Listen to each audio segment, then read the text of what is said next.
I would like to speak to whoever's writing these, I told the panel, with feeling. I want a formal review process. I want a complaints box. Arlo, my mother said. Focus. I am focused, I told her.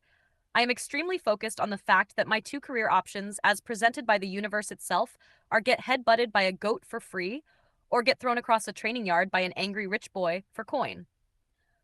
I would like a third option, I said. In fact, a fourth, fifth, and sixth. I would like a catalog.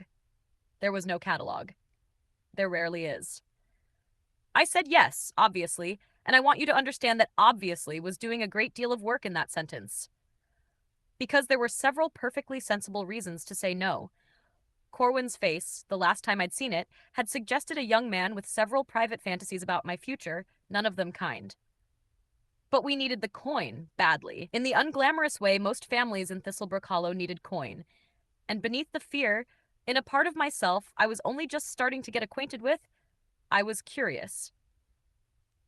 This, in retrospect, is either the bravest sentence I've ever thought or the stupidest, and I have made my peace with never fully resolving which. The first week at the Thatch estate went roughly as follows. Corwin hit me. I fell down. Sometimes I floated 4 inches above the ground first, which made falling down feel less like an injury and more like a uniquely undignified form of furniture. Corwin hit me again. I made a joke about it, usually involving whatever vegetable felt thematically appropriate that day. Corwin, increasingly, did not find this funny, which only encouraged me because making a boy with an epic rank affinity audibly grind his teeth has become one of my few reliable sources of joy. But something else was happening too. Underneath the bruises and the jokes, something the panel had apparently been quietly building toward the entire time. I had never seen a new tab before. The word archive, glowing where nothing had glowed before, felt less like a notification and more like discovering an extra room in a house I'd already decided I fully understood. I opened it.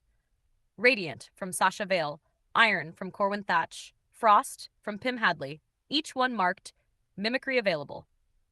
You're cataloging my friends, I said out loud in the middle of the training yard, which earned me a confused look from the stable hand and absolutely no explanation from the panel, because the panel never explains anything it doesn't feel like explaining. But I understood, looking at that list, what comprehension had quietly been building toward the whole time. Every affinity I witnessed I could keep. Not master, but keep. A small, faded copy, mine to call on, mine to grow. I had spent 2 weeks thinking I was the worst equipped boy in Thistlebrook Hollow.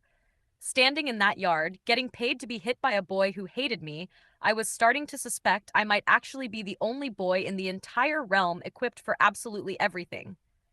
Corwin hit me again.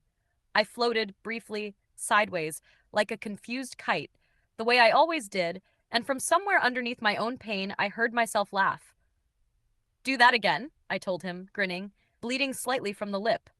I need the data. Corwin, to his enormous credit, looked genuinely disturbed by how happy I sounded. He did it again.